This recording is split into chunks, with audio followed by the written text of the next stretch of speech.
ಹೇಗಿದ್ದೀರಿ ಎಲ್ಲರೂ? Welcome back to my channel. ಇವತ್ತು ಇವತ್ತಿನ ರೆಸಿಪಿ ನಾನು ಶೇರ್ ಮಾಡ್ಕೊಳ್ತಿರೋದು mutton pepper. Okay, so mutton ಪೆಪ್ಪರಿಗೆ ಏನೇನು ಬೇಕು ಅನ್ನೋದನ್ನು ಹೇಳ್ತೇನೆ ಒನ್ ಬೈ ಒನ್. ಅದಕ್ಕಿಂತ ಮೊದಲು ಮಟನನ್ನು ನಾವು ಇಲ್ಲಿ ಬೇಯಿಸ್ಕೊಳ್ಳಿಕೊಂಡು ಒಂದು ಹಾಫ್ kg ಮಟನನ್ನು ನಾನು ತೆಗೆದು ತೊಳ್ಕೊಂಡು ಒಂದು ಕುಕ್ಕರಲ್ಲಿ ಹಾಕಿದ್ದೀನಿ. ಈಗ ಅದಕ್ಕೆ ಉಪ್ಪು ಹಾಕಿದೆ. ಉಪ್ಪಿನ ಜೊತೆ ಸ್ವಲ್ಪ ಅರಿಶಿನ ಹಾಕ್ಕೊಂಡು ಅದಕ್ಕೊಂದು ಅರ್ಧ ಕಪ್ ನೀರು ಹಾಕ್ಕೊಳ್ಳೋಣ. ಅರ್ಧ ಕಪ್ ನೀರು ಹಾಕ್ಕೊಂಡು ಇದನ್ನು ಈ ಥರ ಒಳ್ಳೆ ಮಾಡಿ ಮಿಕ್ಸ್ ಮಾಡ್ಕೊಳ್ಳೋಣ. ಮಿಕ್ಸ್ ಮಾಡಿಕೊಂಡು ಇದನ್ನು ಗ್ಯಾಸಲ್ಲಿ ಇಡೋಣ. ಓಕೆ, ಅಷ್ಟೊತ್ತಿಗೆ ನಾನು ಬೇರೆ ಮಸಾಲೆಗಳನ್ನು ರೆಡಿ ಮಾಡ್ಕೊಳ್ತೇನೆ. ಈಗ ಕುದಿ ಒಳ್ಳೆ ಬರ್ತಾ ಉಂಟು. ಈಗ ನಾವು ಇದರ ಕವರನ್ನು ಮುಚ್ಚೋಣ.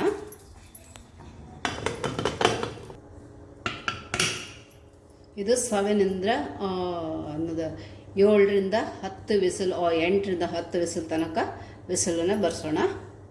ಅಲ್ಲಿ ಮಟನ್ ಬೇಯ್ತಾ ಇದೆ.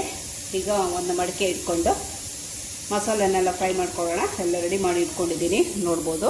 ಓಕೆ, ಸೊ ಈಗ ಈ ಮಡಿಕೆ ಬಿಸಿಯಾಗಿದೆ.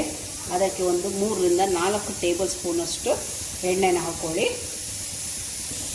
ಈಗ ಇದಕ್ಕೆ ಕಟ್ ಮಾಡುವ ಈರುಳ್ಳಿನ ಹಾಕೊಳ್ಳೋಣ. ಇದಕ್ಕೆ ನಾನು ಅರ್ಧ kgಗೆ ಮೀಡಿಯಮ್ ಸೈಜ್ದು ಒಂದು ಈರುಳ್ಳಿ ತಗೊಂಡಿದ್ದೀನಿ. ಓಕೆ, ಅದನ್ನು ಈಗ ಸ್ವಲ್ಪ ಫ್ರೈ ಮಾಡ್ಕೊಳ್ಳೋಣ. ನಂತರ ಈಗ ಇದಕ್ಕೆ ಶುಂಠಿ ಬೆಳ್ಳುಳ್ಳಿ ಅನ್ನ ಹಾಕೊಳ್ಳೋಣ. ಈಗ ಸ್ವಲ್ಪ ಕರಿಬೇವನ್ನು ಹಾಕ್ಕೊಳ್ಳೋಣ. ಹಸಿಮೆಣಸಿನಕಾಯನ್ನು ಹಾಕ್ಕೊಳ್ಳೋಣ. ಈಗ ಇದಕ್ಕೆ ಕಟ್ ಮಾಡಿರೋ ಟೊಮೆಟೊನ ಹಾಕ್ಕೊಳ್ಳೋಣ. ಟೊಮೆಟೊ ಸ್ವಲ್ಪ ಸಾಫ್ಟ್ ಆಗಲಿ. ಈಗ ಟೊಮೆಟೊ ಸಾಫ್ಟ್ ಆಗ್ತಾ ಬಂದಿದೆ. ಕ್ಯಾಪ್ಸಿಕಮನ್ನು ಹಾಕ್ಕೊಂಡಿದ್ದೀನಿ. ಇದು ಸ್ವಲ್ಪ 50% ಸಾಫ್ಟ್ ಆಗ್ತಾ ಬರುವ ತನಕ ಫ್ರೈ ಮಾಡ್ಕೊಳ್ಳೋಣ. ಈಗ ಒಂದು 3/4 ಚಮಚದಷ್ಟು ಕಾಳು ಮೆಣಸಿನ ಪುಡಿ ಹಾಕ್ಕೊಳ್ತಾ ಇದ್ದೀನಿ. ಓಕೆ, ಮತ್ತು ಅರ್ಧ ಚಮಚ ಗರಂ ಮಸಾಲ ಪುಡಿನ ಹಾಕ್ಕೊಳ್ತಾ ಇದ್ದೀನಿ. ಓಕೆ, ಇದು ಪೆಪ್ಪರ್ ಹೆಚ್ಚು ಹಾಕಿರೋದು ಮಟನ್ ಪೆಪ್ಪರ್ ಆಗಿದ್ದರಿಂದ ಪೆಪ್ಪರ್ನ ಅಂಶ ಇಲ್ಲಿ ಹೆಚ್ಚಾಗಿ ಆ್ಯಡ್ ಮಾಡಬೇಕಾಗ್ತದೆ. ಈಗ ಇದಕ್ಕೆ ಬೆಂದ ಮಟನನ್ನು ಹಾಕ್ಕೊಳ್ಳೋಣ. ಈಗ ಬೆಂದ ಮಟನ್ ಮತ್ತು ಅದರ ನೀರನ್ನು ಹಾಕ್ಕೊಳ್ಳೋಣ. ಓಕೆ, ಇದನ್ನು ಒಳ್ಳೆ ಮಾಡಿ ಮಿಕ್ಸ್ ಮಾಡ್ಕೊಳ್ಳೋಣಂತೆ.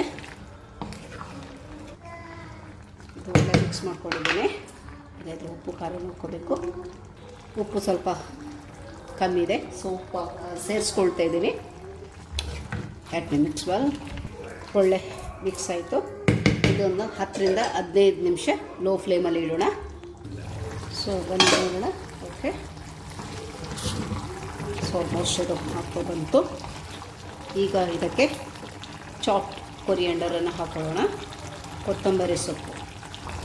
ಈಗ ಒಳ್ಳೆ ಮಿಕ್ಸ್ ಮಾಡೋಣ.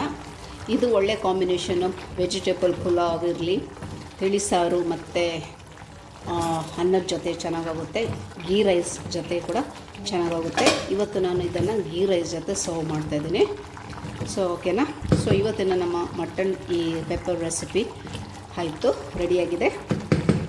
ಸೊ ಫ್ರೆಂಡ್ಸ್, ಈ ರೆಸಿಪಿ ನಿಮಗೆ ಇಷ್ಟ ಆದರೆ ಒಂದು ಲೈಕ್ ಮಾಡಿ, ಶೇರ್ ಮಾಡಿ, ಚಾನಲ್ನ ಸಬ್ಸ್ಕ್ರೈಬ್ ಮಾಡಿ ನೋಡಿ. ಯಾಕೆ ನನ್ನ ಪ್ರತಿಯೊಂದು ವಿಡಿಯೋ ಕೂಡ ನಿಮಗೆ ಬಂದು ತಲುಪಬೇಕಲ್ಲ, ಅದಕ್ಕೋಸ್ಕರ ಬೆಲ್ ಬಟನ್ ಹೊತ್ತೋದನ್ನು ಮಾತ್ರ ಮರಿಬೇಡಿ.